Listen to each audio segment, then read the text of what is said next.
Look at the device in your hand right now, or the sleek electric vehicle gliding silently down the highway next to you. It's a masterpiece of engineering. Smooth glass, brushed aluminum, minimalist design. It screams purity. It screams the future. We are sold a very specific narrative, the Green Revolution. We are told that by ditching fossil fuels, we are saving the planet. We are told that this technology is clean, ethical, and necessary. It's a beautiful story. It makes us feel like heroes just for buying a product. But there is a glitch in the matrix, a dark stain on the pristine white surface of your conscience, because energy doesn't come from magic, and batteries don't grow on trees. If you peel back the marketing, if you scratch off that green paint, you find a different color entirely. It's red, the color of clay, the color of rust, and the color of blood. While Silicon Valley celebrates another trillion-dollar quarter, a different reality is unfolding 14,000 kilometers away, in a place that doesn't appear in the flashy keynote presentations. Welcome to the Hidden Works. Today, we are going to calculate the real cost of your battery. And I promise you, the price is much higher than what you paid at the store. Let's leave the air-conditioned offices of Cupertino and transport ourselves to the Democratic Republic of Congo. Specifically, the Lualaba province. This is the heart of the Copper Belt. Geologists call it a geological scandal because the earth here is so rich in minerals. Locals call it hell. This is where 70% of the world's cobalt comes from. Cobalt is the secret ingredient. It stabilizes the lithium-ion batteries in your phone, your laptop, and your EV. Without cobalt, the battery overheats. Without cobalt, the green revolution simply stops. But the extraction of this mineral is not happening in high-tech facilities with robots. It is happening in the mud. It is happening by hand. This is the city of Kolwezi. From the sky, it looks like the surface of Mars. Scarred, cratered, lifeless. On the ground, it is an anthill of human suffering. There are the industrial mines, owned by massive conglomerates like Glencore or Chinese giants like CMOC. And then, there are the artisanal mines. A quaint word, artisanal. It sounds like something you'd see on a label for craft cheese or handmade furniture. In the Congo, artisanal miner means a desperate man, woman, or child digging a hole in the ground with a piece of rebar, hoping the walls don't collapse on them before they find enough ore to buy a bowl of flour.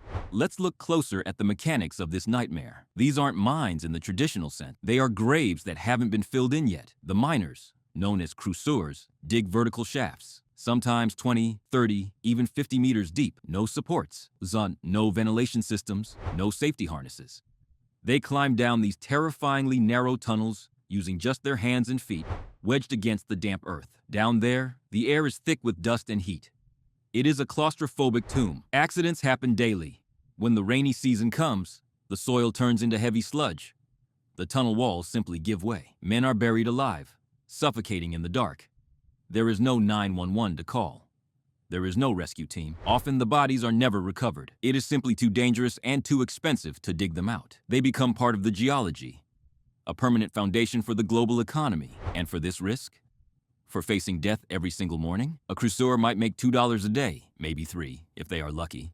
That is the exchange rate. Your digital life is powered by their disposable one, the laundering machine. Now you might be asking, doesn't Apple or Tesla or Samsung know this? Of course they know, but the supply chain is designed to provide what lawyers call plausible deniability. It is a global laundering operation, not for money, but for morality. Here is how it works. The child miner carries a sack of dirty, radioactive rocks to a depot called a maison d'achat, a buying house. These are usually run by middlemen. No questions are asked. No IDs are checked. Cash is exchanged for stone. Once that sack crosses the counter, its history is erased. The artisanal cobalt is thrown onto a truck and driven to a processing plant. There, it is mixed with cobalt mined from industrial sites. It is smelted, refined, and processed. The blood is washed away. The atoms mix. By the time the cobalt leaves the Congo, usually on a ship bound for China, it is chemically identical to ethically sourced material. It gets a stamp of approval. It enters the battery supply chain clean. The tech giants can look you in the eye and say, "We audit our suppliers." And technically, they aren't lying, but they are looking at the end of a chain that starts in the dark. But the horror isn't limited to the tunnels. The environmental devastation is absolute. The dust from these mines is toxic. It contains uranium, mercury, and lead. It coats everything. The trees are dead. The water is poisoned. The air itself is a weapon. In the mining communities, doctors report a terrifying spike in respiratory diseases, hard metal lung disease. It shreds the tissue until you can no longer breathe. And then there are the children.